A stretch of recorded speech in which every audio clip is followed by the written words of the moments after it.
Hello, and welcome back to Over the Next Hill Fitness Podcast. I'm Carla Coffey, your coach and host for today's program. Thank you all for the 5 stars that you've been giving me and for sharing and rating the program. We're starting to climb charts a little bit, so that's pretty cool. If you have a friend that you think needs to have their story told on the podcast, or if you want to have your story told on the podcast, please reach out to me, Carla at coffeecrewcoaching.com. There is a spot in the show notes where you can connect with me directly. However, I found out that I cannot reach out to you from the said button. So you would have to give me your email in your message there so that I can reach back out to you. There are several products in the show notes that you can have discounts for. As far as I know, they all still work. But the show is brought to you currently still by Hydro Patch. If you haven't tried Hydro Patch, I do recommend it, especially in the summer months. It's a really good product to help keep you hydrated. You do have to drink, but it's kind of, in my opinion, like a nicotine patch. It keeps the electrolytes going into your system, and then you just keep the hydration yourself as far as like drinking water or whatever. So try that out. There's a code in the show notes for that. Also, of course, the podcast is brought to you by Coffee Crew Coaching. If you need a running or fitness coach, please reach out to me and we can see if we're compatible. We might not be. You might hate my guts. I will love you, of course, but you might not like me. I'm not for everybody, but I do have a pretty good track record of getting people to a start line of a race, and also gaining some inches if you're a guy and want to gain some fitness goals. I'm getting pretty good at that. So reach out to me and we'll see what we can do. Today I'm going to be talking to Liz Krznarich. Hopefully I said your name okay there, Liz. Liz and I run together on Saturdays, not every Saturday, but pretty much. So I wanted to get Liz on the show so you guys could hear her awesome story. We did talk about a couple other places that she has run in South America and in Australia. And I think she said Tokyo was one that didn't get mentioned on the show. But yeah, some real good times there. We also talked about some other things from her past, recent past that she's been struggling with. So I hope that you will take note of her bravery and just all the things she combated and got through in her running journey, and that it will help you get through yours. So let's listen in and hear Liz's story. Hi, Liz. Welcome to the show. Hi, Carla. Thank you so much for having me. Yeah, right off the bat, we have dogs. Excuse me. So let's talk running. Let's start with when and why you started running. So I started running, I like to say, because of swimming. And I've been a runner for more than 25 years at this point. And yeah, so I started when I was 15. But the reason that I started running was because, so I will preface this by saying I was not athletic as a young kid whatsoever. I was a pretty overweight kid, and I had never really considered or tried to do any sports. I was picked last in gym class. I was terrible at all sports, but I lost a bunch of weight when I was in junior high. And one day at the end of the school year, when I was a teenager, my friend said, "Hey, there's a sign-up sheet for the swim team in the school office. I'm going to go sign up for next year. You want to come?" And I went to a very rural school, so you could do that. You could pretty much sign up for any sport you wanted to do. And I said, "Oh, hey, sure. Why not? I'll do that." Turned out I was terrible at swimming. However, I went to a small enough and rural enough school that we didn't have a swimming pool in our high school, we had a community pool that we used, and the beginning of the swim team season every year coincided with the end of the summer when they would drain and clean the community pool after it had gotten used for, kids and swimming lessons and all sorts of stuff over the summer. So we had land practice for swim team, and that involved a lot of running. And generally, everybody else hated it, except that that's how I found out that I liked running. And I was actually okay at it, like faster than the other kids on the swim team. So my swimming career didn't work out.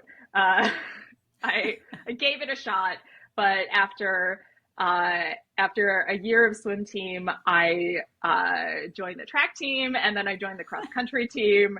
Turns out I was much better at that, and the running part kind of just stuck with me over the years. I was on the rowing team for a short time in college, but it actually turns out that training for rowing involves a lot of running. They sent us out to every day before practice. They sent us out to go for a run. That was the beginning of every single practice. I had some injuries on the rowing team that were not going to solve themselves over time, some back disc stuff. And it was kind of like, well, if you keep doing this, you're just going to ruin your entire back. So quit the rowing team, but I stuck with the running. And it's been sort of a constant throughout my entire life since then. It always something that through the ups and downs that I relied on for mental health and for fitness. So I've been doing it consistently for 27 years. I have questions before we continue. How did running help with swimming and rowing? How was that part of the training? So it was the general cardio fitness part of the training. And also for rowing, some of the races are endurance races. I mean, they're like 5K races, but in that, that's considered a longer distance rowing race that you need. It's like 20 minutes. So you need some stamina to get through those. So the running was for that part, and like general cardio fitness. I don't know, the swimming also general cardio fitness, but because we didn't have anything else to do for those 2 weeks when the pool was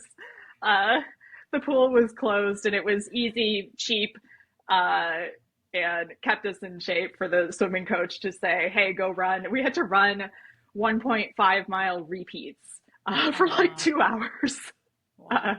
So when you said the land training, in my brain, I was waiting for you to say, yeah, we laid in the grass and we moved our arms.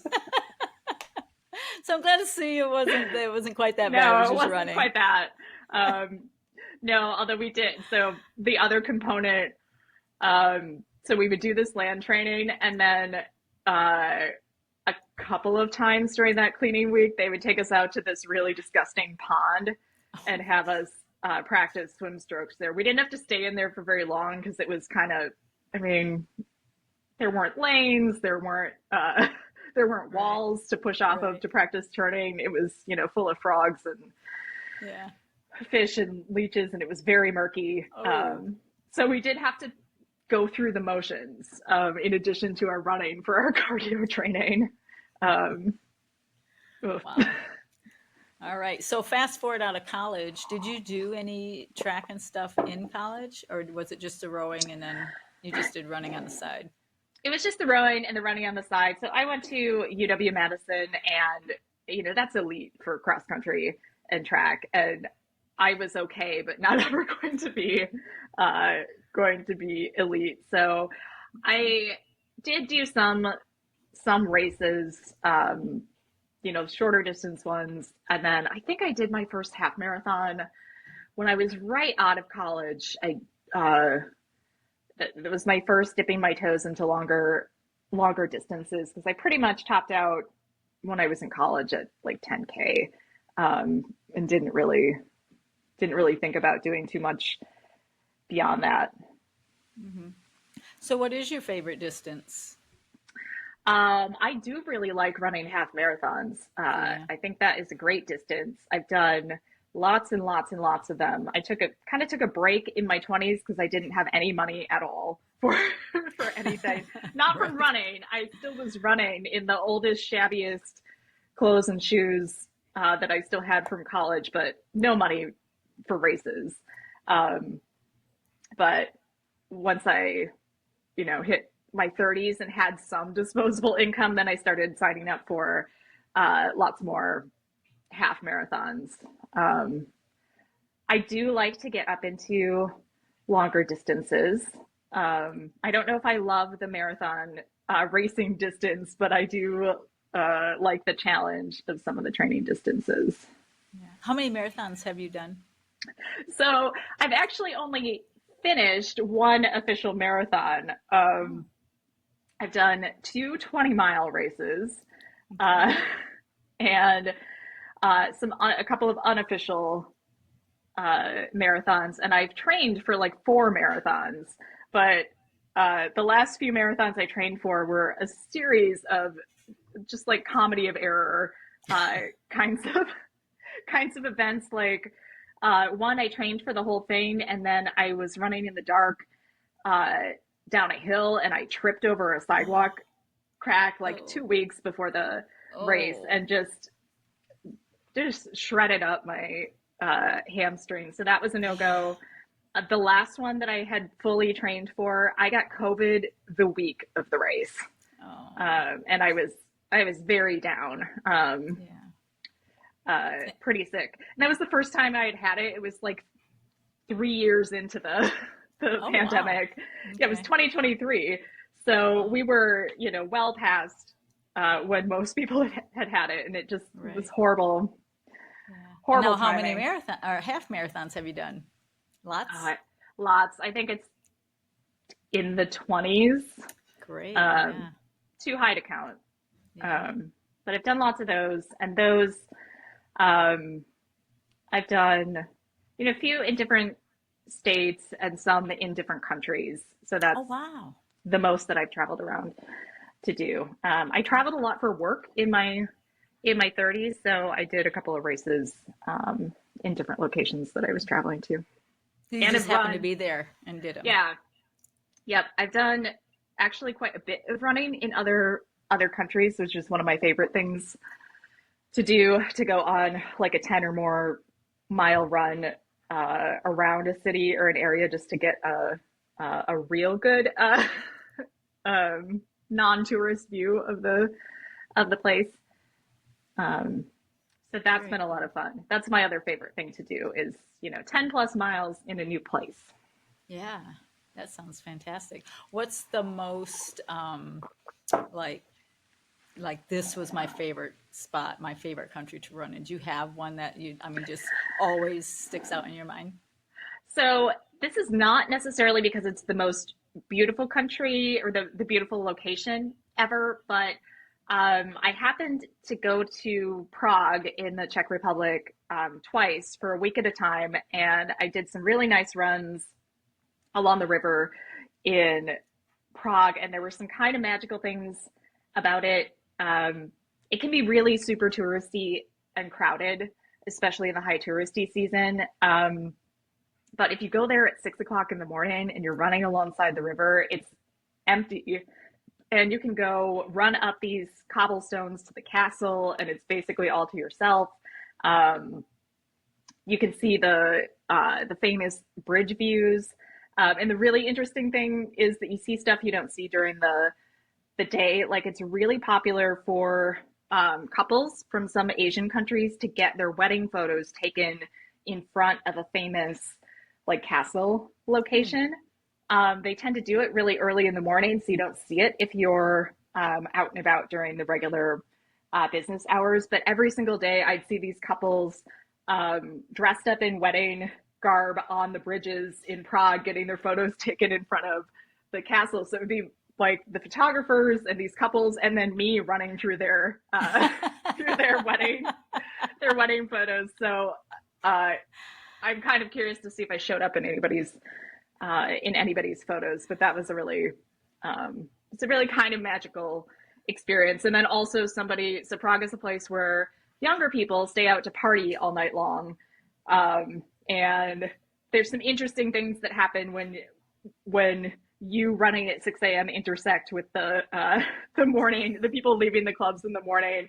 And I was running up to Prague Castle, clearly with nothing on me, and a woman came up to me and asked me if I knew where to buy vodka. Because you look like a vodka drinker. I definitely looked like in my running shorts and tank top, looked like I had just bought vodka. I was running on vodka at the time. Absolutely. So some fun experiences there. And then I've been there twice, so I feel really comfortable with the paths on the riverside in Prague. That's great. So were both of those instances you were there for work, or Yeah. they were vacation, not work? Mm-hmm. What other places have you run in? What other countries? I have run in 22 countries on Wow. on 6 continents. The only continent that I have not run on is Antarctica. Wow. I had some unique experiences. I ran in Iceland and got chased by birds. these birds called Arctic terns that nest on the ground alongside roads. And turns out in the early summer when I was running there, is their peak nesting season, so they get very, very aggressive. And I did only like 4 or 5 miles, and I was chased by these things. I was in the middle of nowhere with no one else around me, and Wow. I was chased by this flock of Arctic terns for the entire run. So I did the whole 4 or 5 miles with my hands waving around above my head. That's awesome. I mean, I'm sure it wasn't awesome, but that's awesome. It was not an awesome run. It was terrifying, but it was a pretty funny story. And did your heart rate spike on your watch, and were you able to check that out later? That was before, so I didn't start running with a watch until just maybe like 3 years ago. Oh, really? So I didn't have a watch. I am sure that my heart rate was spiking, but I didn't know. It really wasn't until during the pandemic that I got a watch, because I felt FOMO with everybody out and about and posting their stats to Stravas. It was kind of a way to keep connected to people. Mm-hmm.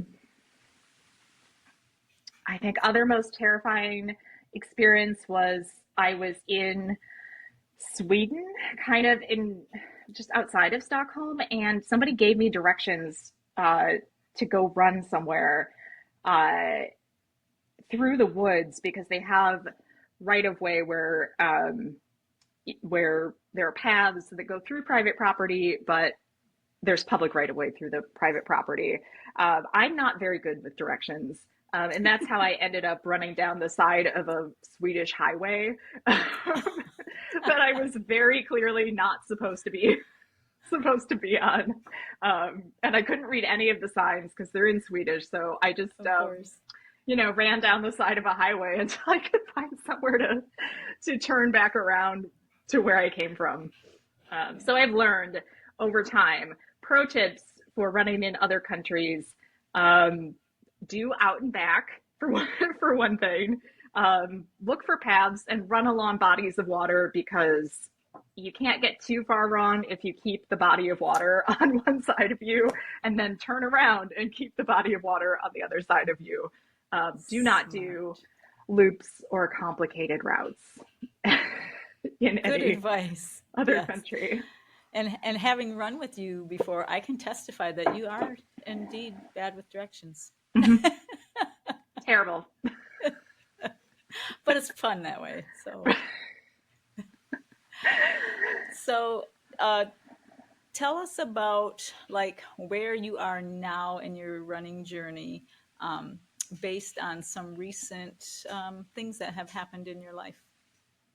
Yeah, so as mentioned, running has always been really a mental health thing that helped keep my brain settled, helped me feel strong enough to get through other hard things in life. And recently, I went through probably the number one hardest thing in life that I faced so far, which was a cancer diagnosis and treatment process that started almost exactly 2 years ago. So I was diagnosed with breast cancer right after I turned 40. Um, and for the past 2 years, I had been doing treatment. Um, and the treatment was pretty brutal because it was one of the subtypes that's considered to be more aggressive and more likely to come back to return months or years down the road. Even though I was early stage when I was diagnosed, they pretty much treat it like it doesn't really matter that you're early stage. We are going to fling everything we've got at it.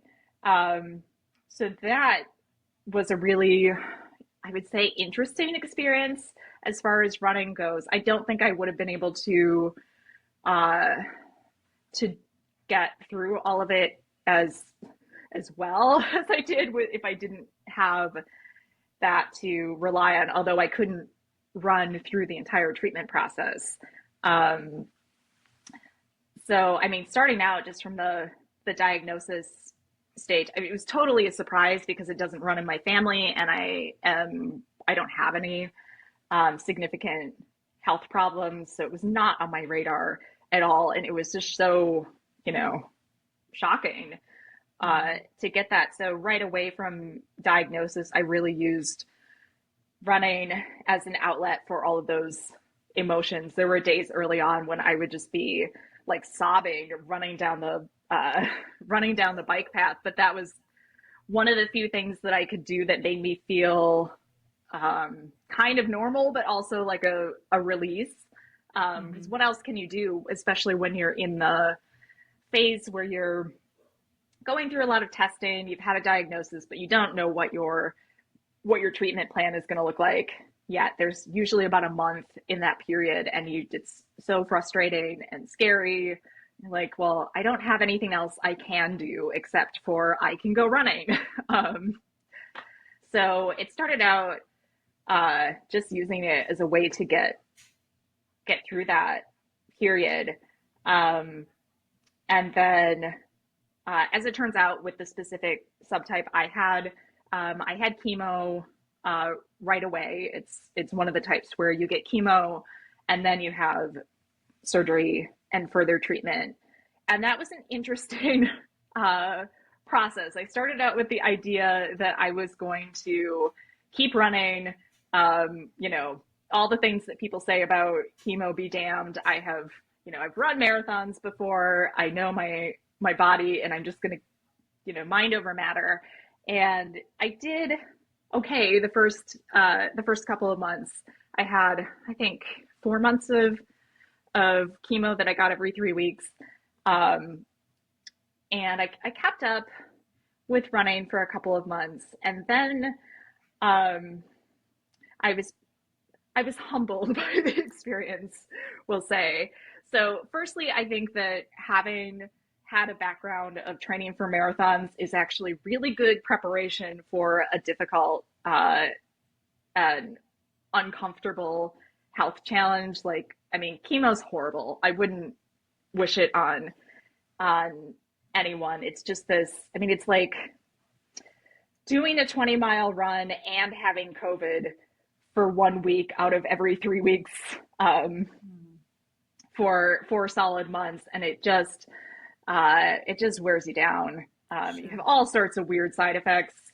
It seems like it's never going to end. So having that marathon training perspective and being really familiar with discomfort was extremely helpful because there's a whole lot of discomfort that you have during chemo.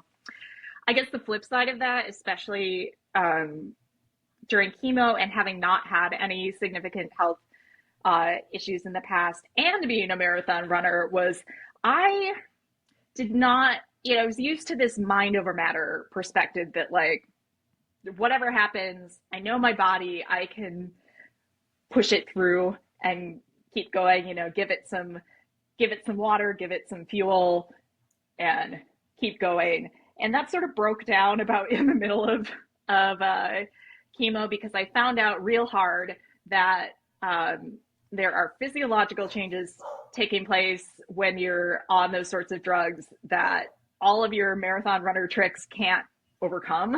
Yeah. And I was trying to like fuel and hydrate my way out of things that you can't fuel and hydrate yourself out of.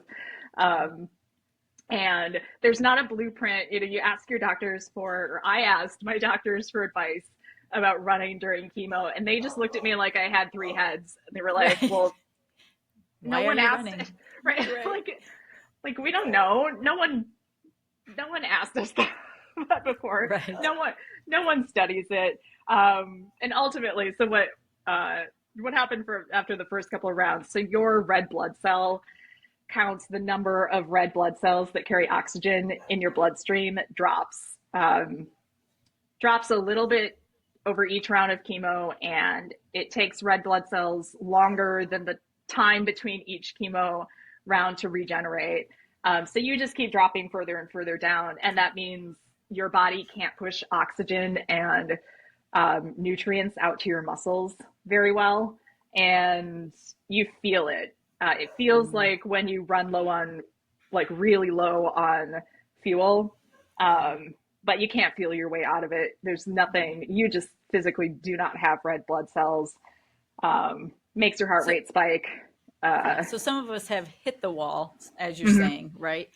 And this was a wall that you couldn't, all the fuel and Yep. hydration wasn't helping. All the fuel, all the hydration in the world do not do anything because you just don't have the red blood cells to carry things. So that was a little bit unpleasant. It was also a little fascinating to learn about because I don't have a background in biological sciences. It was interesting to understand what was going on, although frustrating and uncomfortable, because when you stress your body in that way and you don't have enough red blood cells, your heart starts pumping really, really fast to try to push more, circulate more oxygen and nutrients, and then you get a massive heart rate spike, and that feels terrible Yeah. because you can't Yeah. breathe.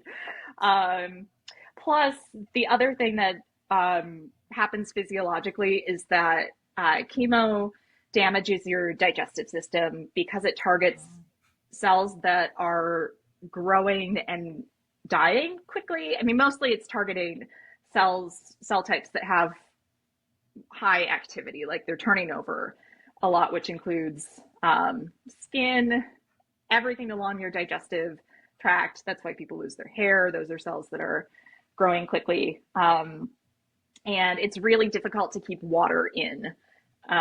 It basically, after a few rounds of chemo, your digestive system becomes really kind of porous, and water just like falls out your digestive Oh, system. wow. It doesn't get absorbed. You can drink water and keep drinking, and it does not get absorbed into your bloodstream. It'll just kind of fall right through. So eventually it got to the point where I had a really hard time breathing when I would try to run. I also had some issues with some infections that that required a couple rounds of antibiotics. And fun fact, some types of antibiotics are dangerous for runners, Cipro in particular, because there are cases where they've caused spontaneous tendon rupture, as in your tendons can just explode when Wow. when you're running, and it's more common in your Achilles tendon. So that was a hard no for me. You don't want to be doing Yeah. chemo and then also have your Achilles tendon explode because you decided to go running.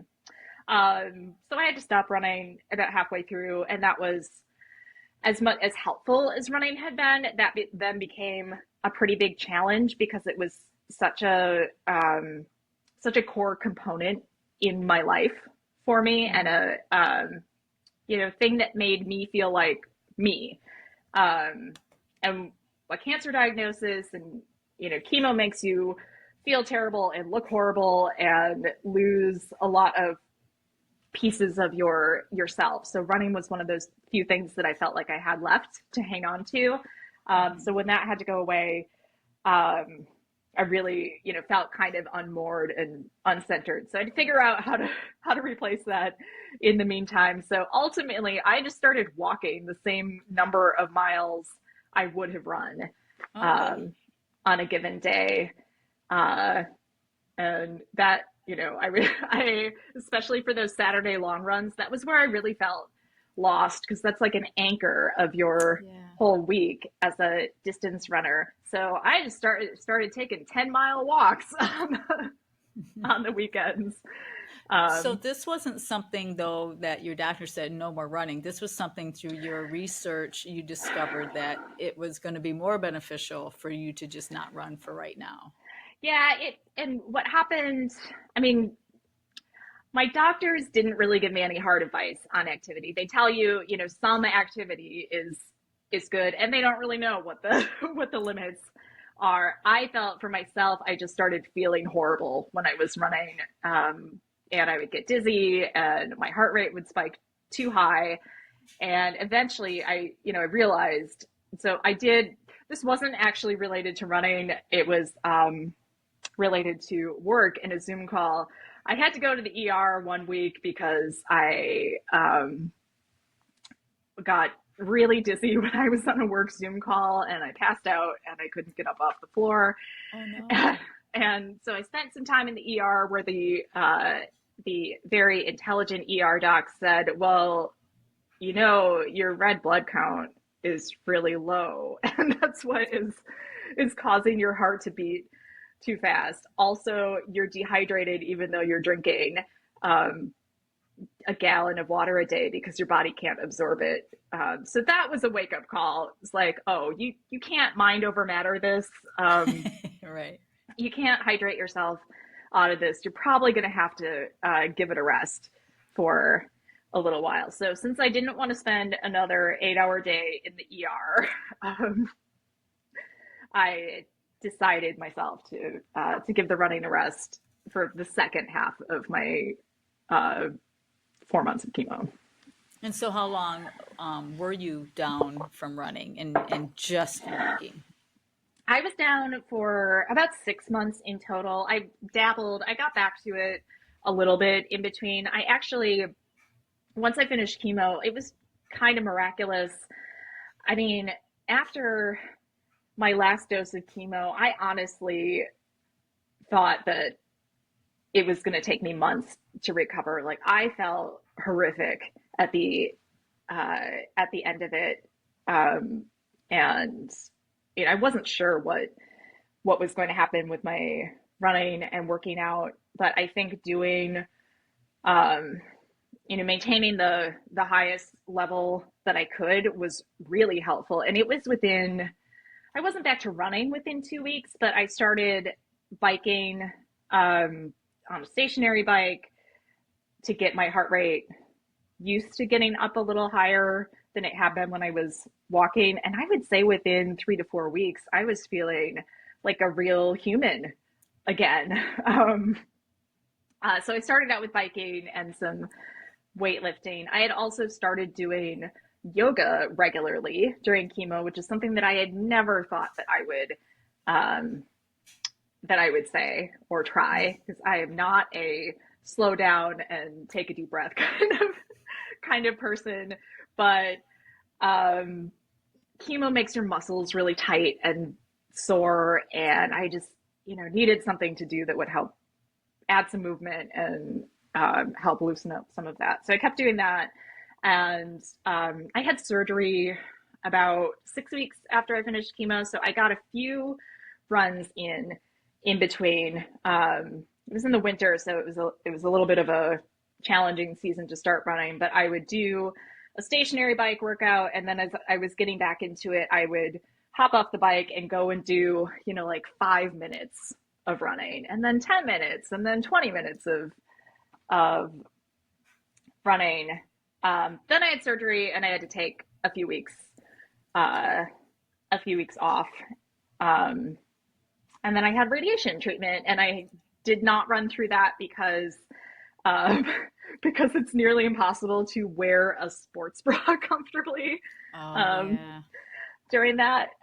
It makes you feel like you have a sunburn constantly, and it's just not nice to have anything rubbing. So what I did during that was I biked 20 or 25 miles a day because I was really gung ho that when radiation treatment was finished, I was going to hit the ground um, running, pun intended. Uh, so right after I did well during radiation treatment. And hot tip for anyone if who ever has radiation, my radiation oncologist told me that physical activity is one of the number one um, things you can do to help uh, reduce your radiation treatment side effects, which usually include, fatigue and skin peeling and sunburn. They told me it helps to speed cell turnover and helps to push nutrients out to your skin that's getting damaged. And so it worked for me. I didn't have very many side effects. Lots of people do. So I was fortunate. Right after radiation, I started started running, and I had this elaborate plan to start really, really slowly. And I did do run walk intervals, but when it came down to the long run, this was in, I don't know, it was like April a couple of years ago. Um, the folks I was running with, including maybe you, Carla, were doing Probably. 14 miles that day, and I was just like, well, screw it. I'm just gonna go and see how it goes, because I was so excited to get back to the weekly long run, which is like, it's like going to church or something. If you're Yeah. if you're religious, it is an institution and a staple. And without weekly long runs, life loses all context. My Yes. schedule is totally screwed up. I was so happy to be to be back to the weekly long runs, even though I like completely sucked um, at that point because of all the destruction my body had been through.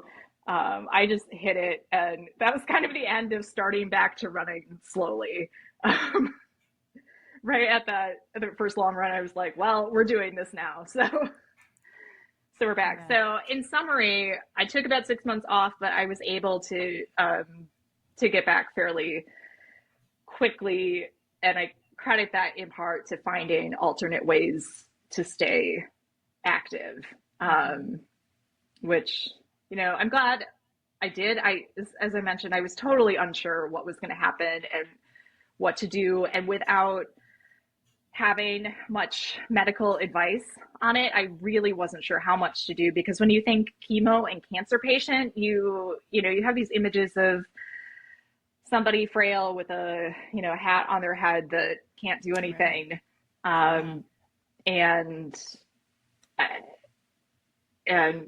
I just kept kept trying and trying to figure out what would work for me, because um, there is no research on what marathoners should do during chemo, and how like long distance running affects you. But I mean, I do think it helped to stay as active as possible.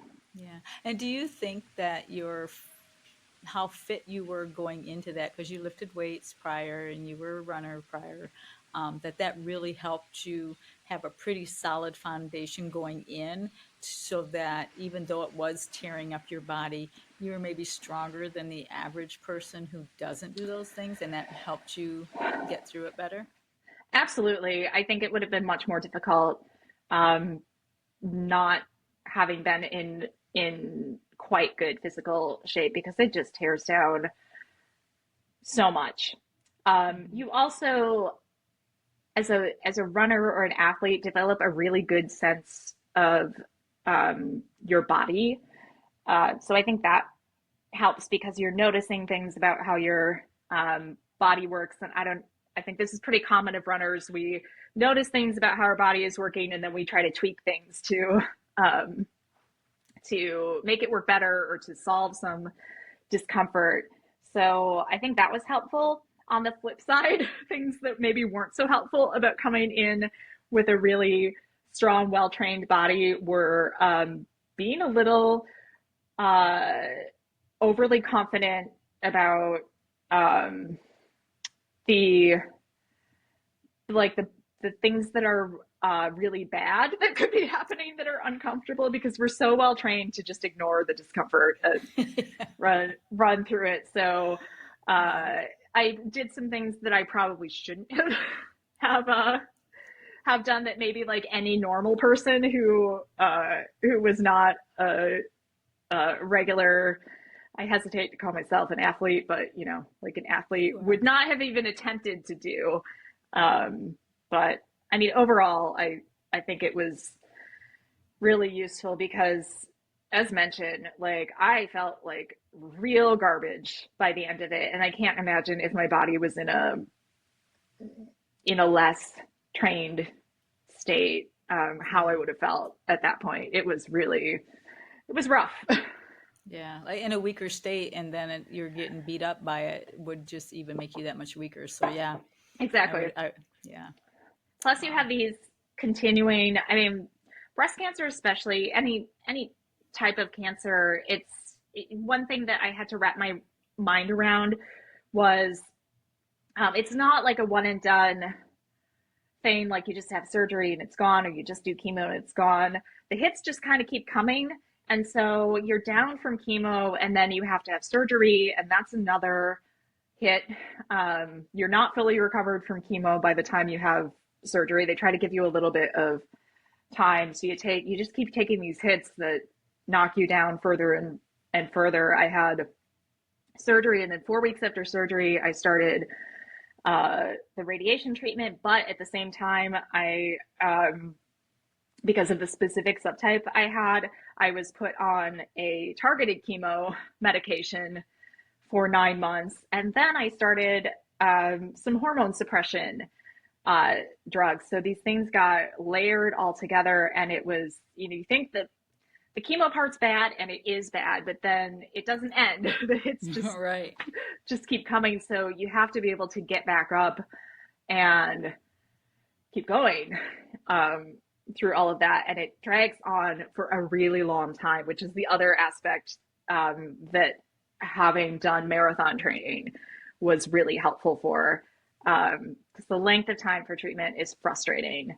Uh, and I had these targeted chemo infusions every 3 weeks for 9 months.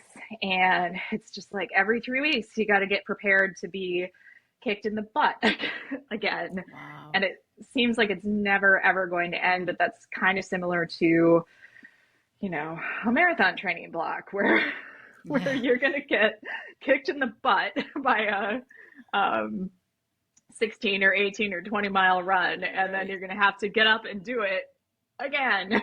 Yeah. In 3 more weeks, you get to do it again. Ugh. Yeah. Um, so I'm not, you know, haven't had the experience of doing this without the marathon training, but in my head, I was like, man, how do people do this who uh, don't have the experience of doing something really, you know, that makes you feel really crappy um, Right. once a week? Uh, so thankfully, I have finished that part. It was really, I mean, you asked. I think this was kicked off by asking how running, you know, played into this to the cancer treatment. I was really frustrated and sick of it by the end of those targeted chemo infusions, and so that's how I got back into running races. Um, I at at the end of that 9 months of treatment was fall racing season this past year, and I decided to schedule a half marathon to coincide with each one of my last four treatments because I was so just irritated. um, I was like, I have to have something else to think about and to look forward to. Um, and, you know, so those treatments also kind of reduced my running speed and stamina a little bit. So my pace was seriously in the toilet. I was not a good runner at that point, but I didn't care. I was like, I'm you doing know it. what, screw it. I am going to do these Yeah. because I'm, going to have um, I'm going to need anger management otherwise. Um, so yeah, so I got back into racing by doing 4 half marathons, at the end of last year to help me, get through those last 4 targeted chemo, uh, infusions. And I think that was, I don't know, I was dragging my butt to the finish on on Oh, that. So having those to, look forward to, was really helpful. yeah. But you finished, so that's the main thing, right? I did finish. I Yeah. had a great time at some of the races. Yeah. So from start to finish, because you're all done with the chemo, the radiation, and everything at this point? I'm done with the what they call active treatment, which is the things that you have to go into. Well, it's complicated. The things that you have to get, drugs, uh, sent into your veins regularly for is typically what's referred to as active treatment. Um, with with many subtypes of breast cancer that are hormone sensitive, all of us who have those subtypes have medications that we have to take for years, afterward to help prevent the cancer from coming back. So I am taking those. Um, those involve a monthly injection that I have to go in for and some pills that I take every day. I opted to do, an extra year of a pill, a drug to help, um, inhibit one of the other, receptors that I have for my specific subtype. So that has some interesting and colorful gastrointestinal side effects, but nothing chemo at this point. Okay. Um, when it comes to, hormone suppression, there's a big, and women getting older generally, uh, perimenopause, menopause stuff. There's a big concern when you're suppressing all of a younger person's estrogen about osteoporosis. I mean, we're all concerned about that, Right. at this point. So I also, in addition to the running and the weightlifting, which are, are some of our primary tools to fight osteoporosis, I get infusions of, so IV infusions of a drug that helps to reduce bone loss. So I'll get those, Okay. uh, every 6 months. Those are super gross, and they, uh, have that the combination of that drugs. If you ever get treatment for osteoporosis, you should know that it will have some weird interactions with running. Like after my first, treatment with that drug, it kind of makes your bones swell up. It generates activity in your bones to help, uh, to help reform, bone tissue and prevent calcium loss from your bones. And when you have that and go running, uh, you feel new pains of new kinds, um, Wow. it like in deep in your bones, which is a very weird sensation. But that's just kind of how it works. Like after my first infusion of that, I honestly thought there was something wrong with my shoes because it just felt like I was running on hard pavement. So I spent, a couple days looking for new shoes and trying out different shoes. And then like 2 weeks later, I was like, oh, it's fine. Wasn't my shoes at all. It was just the bone loss prevention Wow. drug. Um, so yeah, so mostly I'm just in the maintenance medications, phase, which come with their own set of challenges. Like any medication that you take, you get side effects and got to deal with those. Some of them affect running, some don't.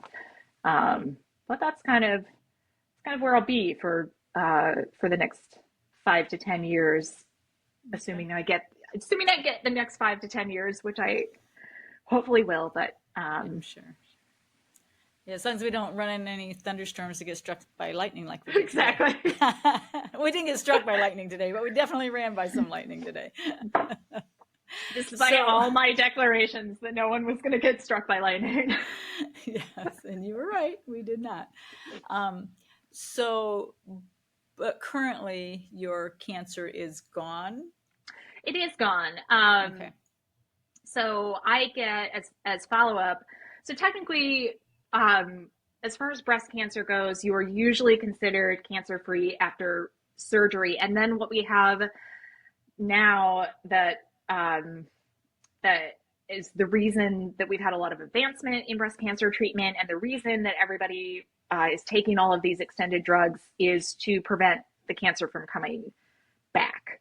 Mm. That's where the major changes in breast cancer treatment have been over the last 20 to 30 years. So the chemo and the surgery are intended to, get rid of the cancer. And then basically, as far as, I mean, there are limitations on what we can see with microscopes and imaging technology. So yes, as far as as far as technology allows us to see, the cancer is gone. I get scans every 6 months, and I just had my most recent set of scans, which was clean. Great. So we'll hope that. Congratulations. Thank you. It's an incredibly stressful experience, which again, the running is helpful for.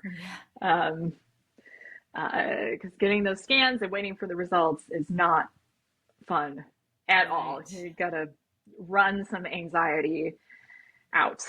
I bet. I bet. Wow. Okay. So, do you have any other things you'd like to tell us about that experience, about running? Any tips for the listeners on any aspects?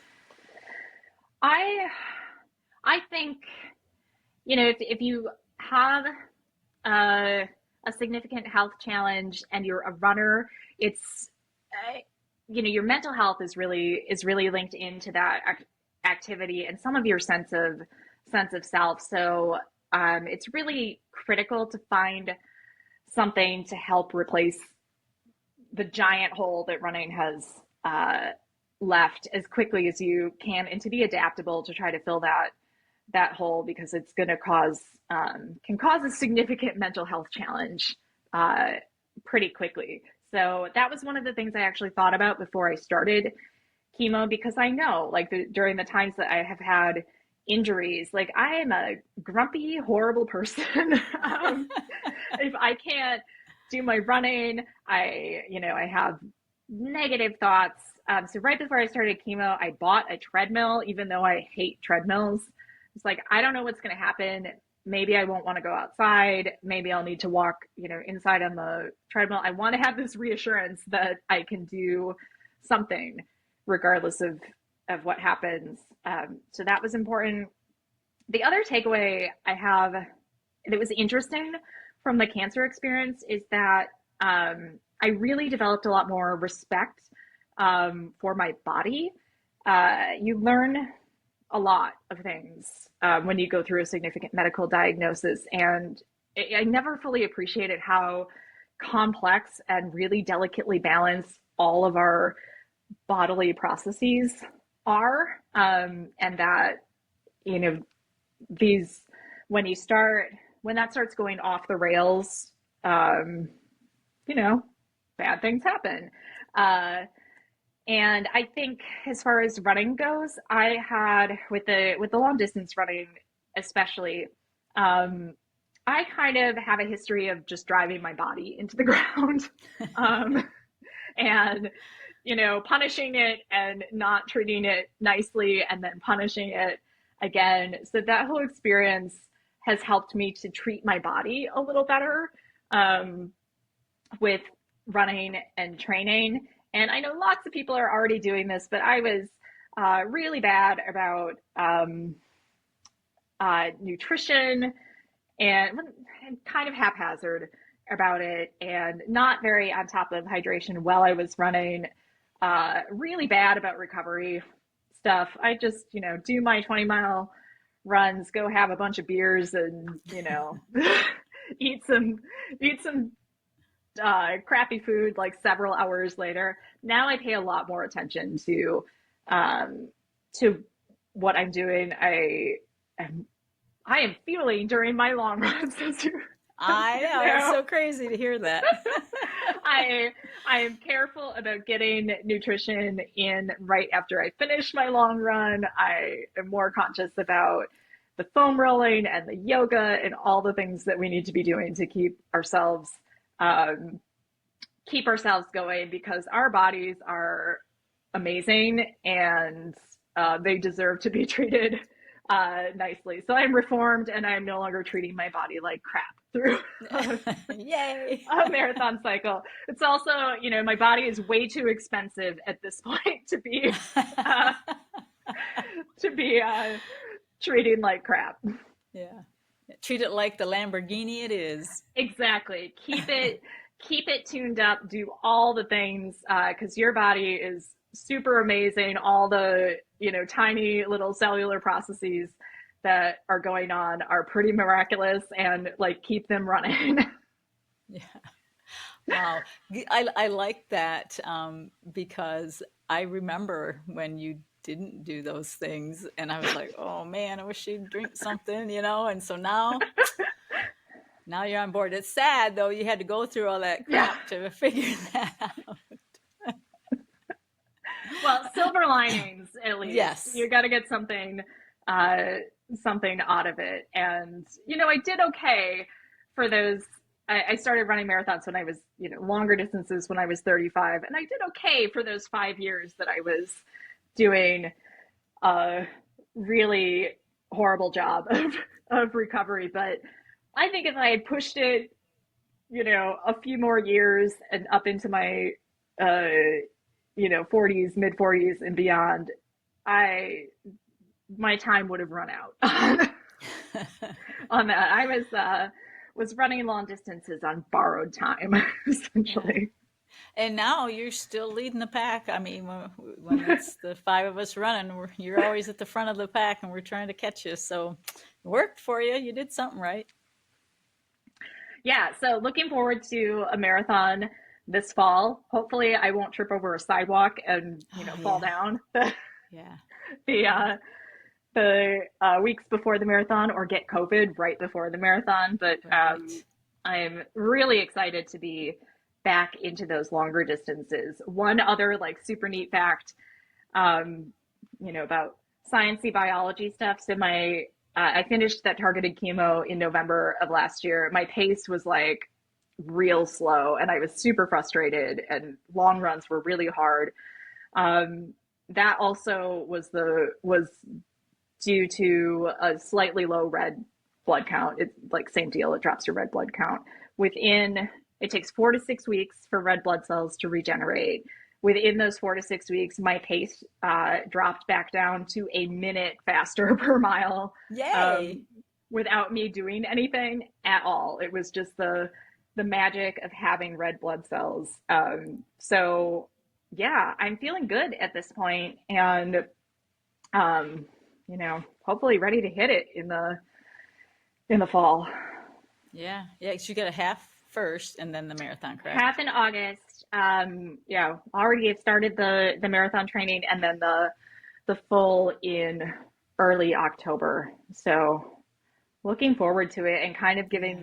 hopefully giving cancer kind of the final FU.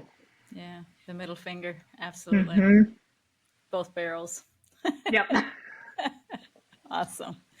Well, thanks so much for telling your story today, Liz. It was very encouraging. I know there are a lot of women out there who are have gone through it, may go through it right now, and maybe in the past, or I mean in the future. So I Yep. think they'll gain a lot of insight from your story and some hope, that they too Yeah, will run again. you can keep going. 1 in 8 is the stat. It's more likely than any of us would ever think. And also get your mammograms, get your screenings. I was diagnosed through a routine screening, and fortunately it was caught early, just about as early as it could have been for this type of cancer. And if I had not gone in for that mammogram, um, I would be in an entirely different place. So get your screenings. All right. That well, with that, we will let these people go. And thanks again for being on the program. Thank you, Carla. Thanks. Bye bye.